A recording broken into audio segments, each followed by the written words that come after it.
the league that has a Spurs problem. The entire NBA has a Spurs problem. And I'm here to tell y'all, the Spurs are legit. They're legit title contenders, not for the next 2 years, not for next year, but for right now. I think this team, more than anybody, understands who they are within the parameters of the Spurs. I think Wemby can take them to the conference finals. I think he can take them to the conference finals. Let me tell you why. Because Vassell, Castle, and these cats. You see the hearts on these brothers? These some dogs, though. These some dogs. They ain't scared. They coming for it. But these brothers got a chance to get to the conference final. For 2 whole decades, the San Antonio Spurs stood as the perfect example of what a winning franchise should be. Disciplined, united, and built on trust. They weren't flashy, but they dominated through consistency, capturing 5 championships across 3 different eras. The Spurs were more than a team. They were a system that everyone in the league respected. But by the time the 2018-19 season rolled around, the magic was gone. The big 3 were done, Kawhi Leonard had walked away, and the once unstoppable empire started to crumble piece by piece. From 2019 to 2024, the Spurs became something nobody thought possible. Forgettable. For 6 straight seasons, they missed the playoffs, something that hadn't happened in decades. The sharp identity that once defined them vanished. Opponents no longer feared Popovich's precise, machine-like system. Instead, San Antonio became just another team trying to find its way through a rebuild. This wasn't a simple decline, it was a total collapse. The Kawhi situation didn't just cause drama, it tore through the core of what made the Spurs great. The roster had no clear star, no real shooting, and no direction.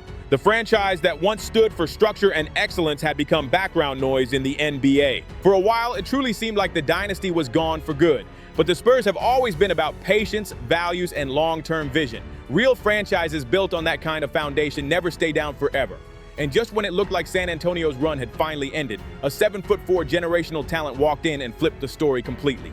In one single draft, they didn't just find a player, they found hope, identity, and purpose again. In only one season, the Spurs went from the bottom of the Western Conference to one of the most electrifying young teams in basketball. Their future feels so bright, it almost doesn't seem fair. This is how the San Antonio Spurs launched one of the fastest and most surprising rebuilds the NBA has ever seen. Yes, we know that Victor Wembanyama, he's all that. He's all that on both ends of the floor, right? But it's the big wings, it's the big guards for me that are able to do it on both ends. We talk about Stefon Castle, and we look at what he's bringing on both ends of the floor. I mean, defensively, he's a dog. Offensively, we know that he could get a bucket, but now he's making guys around him better.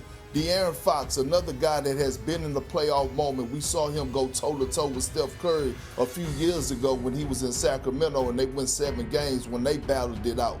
Harrison Barnes is a champion last night. He dropped a 20-piece on him. And so when you look at Dylan Harper, you look at Keldon Johnson, all those big guards that could do it on both ends of the floor. Before breaking down how the San Antonio Spurs transformed themselves into the most exciting young team in basketball, we have to go back and understand just how deep their fall really went. This wasn't a minor setback. It was the total collapse of one of the most stable dynasties the NBA had ever seen. The same organization that once defined structure, patience, and perfection suddenly found itself needing a full reset. After the Kawhi Leonard saga tore through the team, the Spurs didn't just decline. They lost their direction. They got older, slower, and stuck trying to keep up in a league that had evolved past them. From 2019 through 2024, they missed the playoffs every single year, marking their worst 5-season stretch since entering the NBA. The same franchise that used to guarantee 50-win seasons was now buried at the bottom of the Western Conference standings. The lowest point came during the 2022-23 season, when San Antonio finished 22-60, one of the 3 worst records in the league and the worst in franchise history. But unlike previous down years, this wasn't part of a master plan to rebuild. It was the natural result of a foundation that had finally fallen apart. No one questioned the players' effort or Popovich's brilliance, but even greatness can't save a broken structure. The Spurs had no franchise player, no anchor, no identity. Their roster looked more like a patchwork project than a contender. A mix of raw young prospects, late first-round gambles, and short-term veterans who didn't fit the long game. There was no go-to scorer, no defensive wall, and no leadership presence to hold it together. They faced setback after setback. Lonnie Walker never turned into the explosive scorer they hoped he'd become. DeMar DeRozan and LaMarcus Aldridge were past their peaks. DeJounte Murray and Derek White got traded away for draft capital, and Joshua Primo's exit turned into one of the most disappointing flameouts in modern NBA history. San Antonio's downfall wasn't about effort.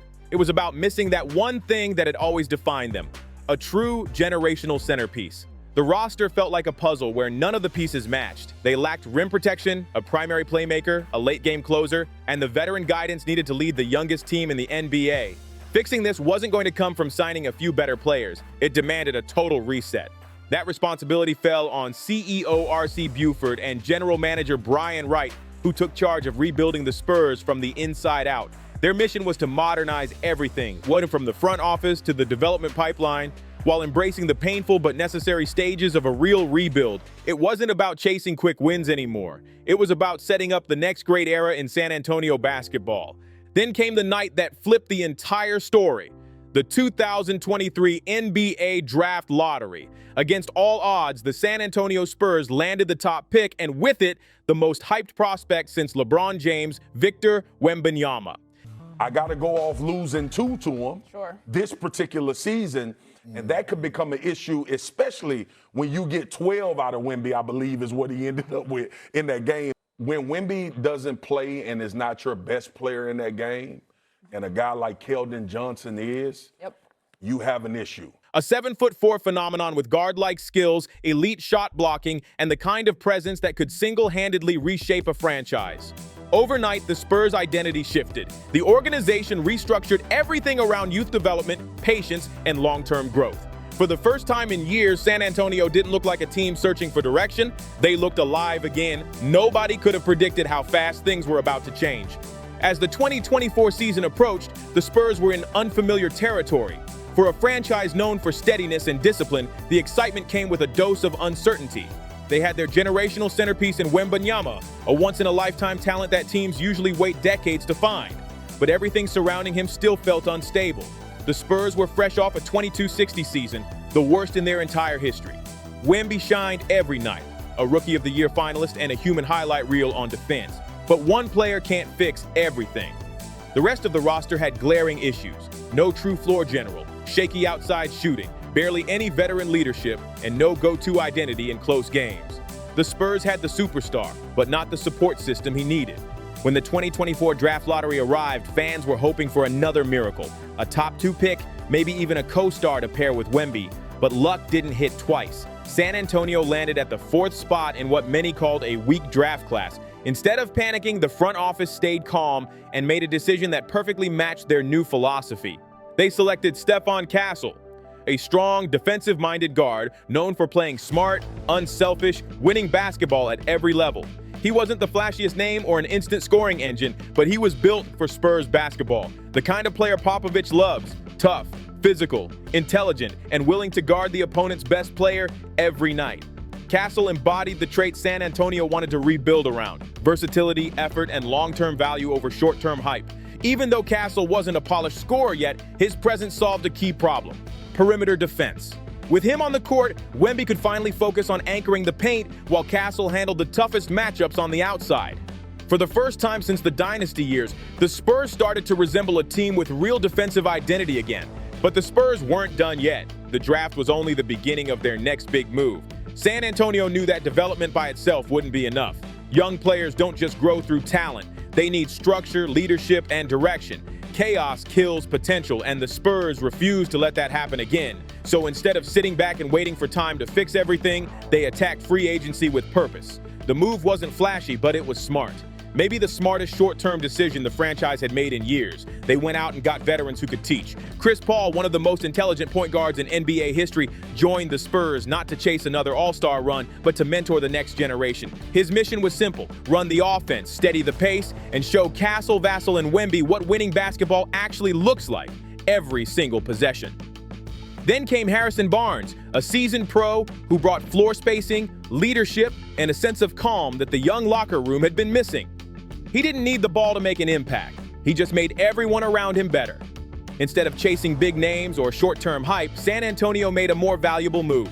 They brought in competent basketball minds. The new faces weren't headline grabbers, but they were problem solvers. Shooters who spaced the floor, defenders who communicated, playmakers who didn't need touches but kept the system flowing. It didn't pay off overnight. There were no instant turnarounds or viral highlight streaks, but the growth was steady.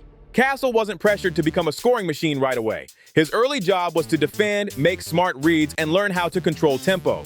Vassell thrived with more defined responsibilities and cleaner looks at the basket. Keldon Johnson didn't have to carry the offense anymore. Chris Paul brought a level of organization the Spurs hadn't seen since Tony Parker's prime. And for the first time since his arrival, Wembanyama had a real ecosystem around him. Space to work, teammates who played within structure, and veterans who knew how to calm the chaos. The spacing improved, the turnovers dropped, and the ball finally started moving with purpose. Defensively, they began flashing the kind of dominance Spurs fans had been waiting for. Still, the early stretch of the 2024-25 season wasn't perfect. Vassell's offense was raw. CP3 was managing minutes. The young wings were streaky. And Wemby, as incredible as he was still doing everything. Scoring, rebounding, blocking shots, starting fast breaks, anchoring the defense. But the difference this time, the Spurs stayed patient. They didn't panic when things got messy. They didn't rush Vassell into being something he wasn't. They didn't wear down Wemby or throw away assets in a desperate win-now move. Instead, they built from the ground up, defining roles, tightening habits, and creating an identity rooted in versatility, spacing, and discipline. Every mistake became a lesson. Every rough stretch was used to strengthen their foundation. Slowly, the bad habits that had haunted the post-Kawhi years began to fade. The sloppy possessions, the defensive confusion, the late-game breakdowns. Step by step, the Spurs repaired the cracks that had once torn the dynasty apart. And all that quiet, patient work was about to turn into something powerful. A team ready to rise again. San Antonio wasn't just getting better. They were crafting a system built for Victor Wembanyama. This wasn't some basic rebuild. It was a full re-engineering of who the Spurs were and what they stood for. Every piece, every role, every possession was being designed around Wemby's rare skill set. And that new identity was about to launch them into the next phase of the Wemby era. One that the rest of the NBA had no idea how to handle. But early in the 2024-25 season, the cracks were still showing. Even with Wemby playing at a near MVP level, something was missing. The highlights were insane. The flashes were electric. But flashes don't win games.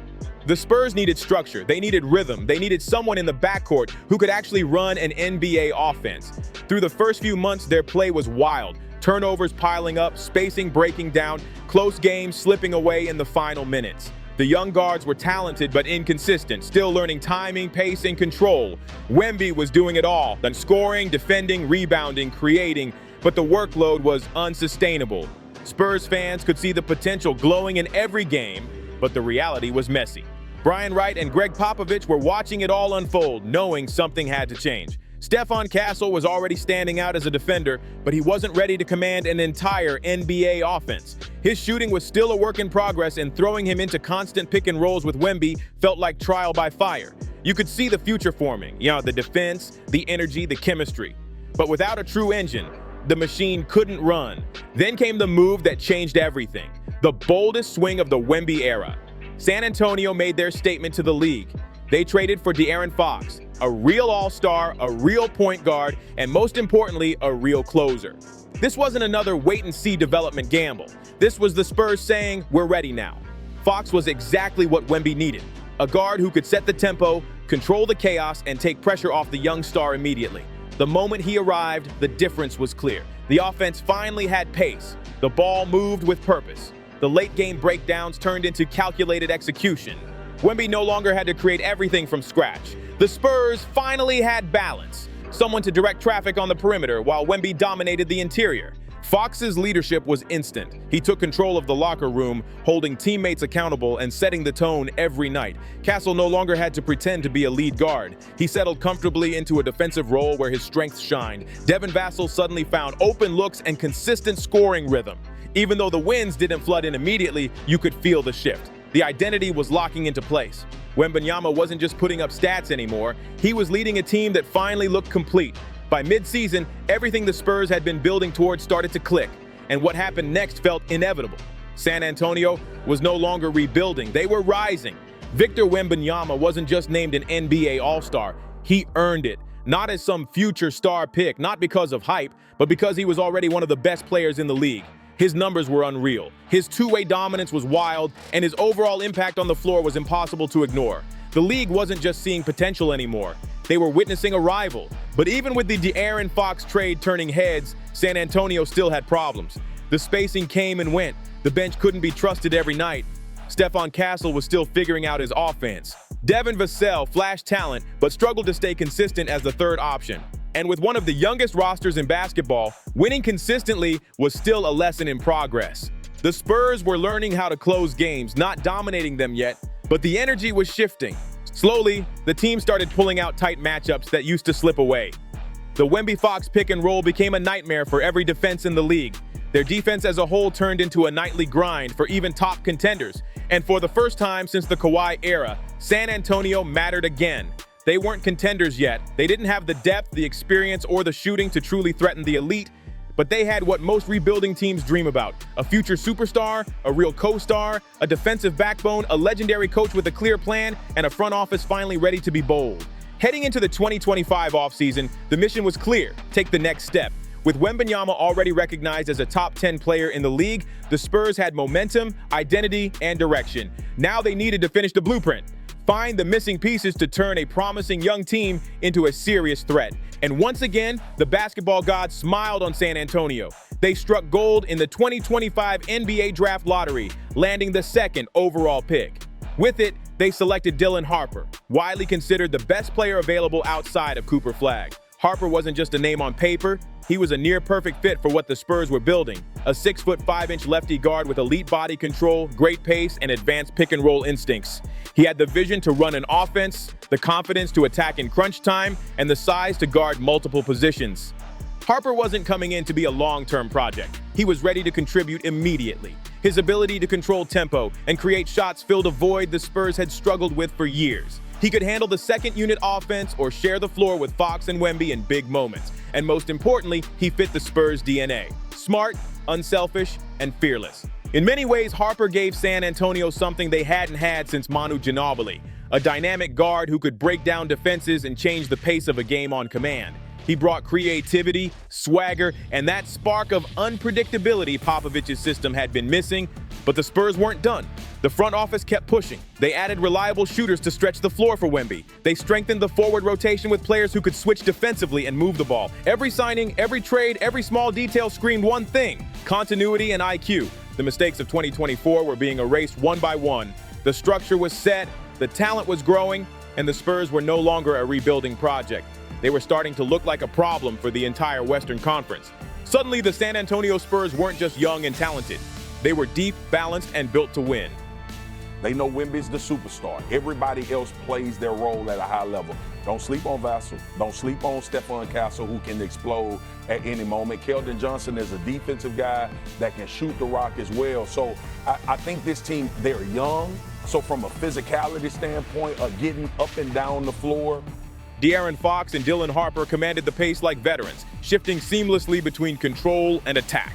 Wembanyama had become a full-blown force, dominating on both ends, blocking shots, stretching the floor, and carrying the energy of a superstar. Julian Champagnie punished mismatches. Stefon locked up elite guards, and Devin Vassell thrived as a near 40% three-point shooter. Surrounding them, dependable veterans like Keldon Johnson, Harrison Barnes, Jeremy Sochan, and Kornet kept the structure tight and steady. The depth was undeniable.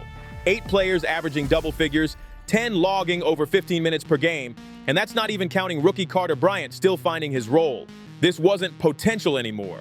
This was a team, a complete functioning machine, finally realizing the front office's vision. As the 2025-26 season rolled on, everything clicked. Wemby took his superstar leap, not just in stats, but in leadership. Fox emerged as one of the best closers in the West. Harper looked NBA ready from day one, smooth and fearless. Castle became one of the league's toughest perimeter defenders. The Spurs played fast, smart, and connected, their chemistry unmistakable. Then came the breakthrough.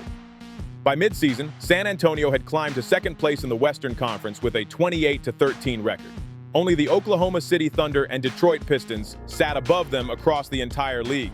What was once a rebuilding story had become a statement. A team once labeled ahead of schedule was now setting the schedule. Opponents came prepared, game planning for them nightly, but it didn't matter. The Spurs adjusted, stayed disciplined, and kept winning. They ran, they defended, they shared the ball, and they made it look easy. What began as a patient rebuild had turned into dominance. The Spurs weren't chasing the league anymore. They were leading it. The dynasty wasn't just revived, it was reborn. It didn't take 5 years. It didn't take endless tanking. It didn't take waiting around for a miracle. It took just 2 seasons, 2 years of smart roster moves, elite player development, and precision team building. The Spurs didn't stumble into success. They built it piece by piece, knowing exactly what kind of team they wanted to become. San Antonio didn't just rebuild, they reignited the blueprint of a dynasty. With Victor Wembanyama officially stepping into full superstar form, the story stopped being about potential. This isn't a feel-good rebuild anymore. It's the start of something inevitable. Something the rest of the league can already feel coming. A force that has teams across the West quietly nervous. The new Spurs era isn't on the way, it's already here. They were supposed to be years away. A young roster, still figuring things out, stuck in development mode. But instead, they've rewritten their own timeline. From dysfunction to discipline. From a bottom-dwelling rebuild to a legitimate Western Conference contender. From one of the worst records in franchise history to one of the most rapid turnarounds the NBA has ever seen. The Spurs are back, stronger, sharper, and hungrier. And now comes the real question. Can they finish the job? Can this team not only compete with the Oklahoma City Thunder and the other Western powerhouses, but actually win it all? The answer at this rate feels less like a maybe and more like a when. What do you think? Are the Spurs really built to dominate the next decade, or is this rise happening too fast to last? Can Wemby lead them to a title sooner than anyone expected? And how far do you think this team can go in the West this season? I really want to hear your thoughts, so drop a comment down below.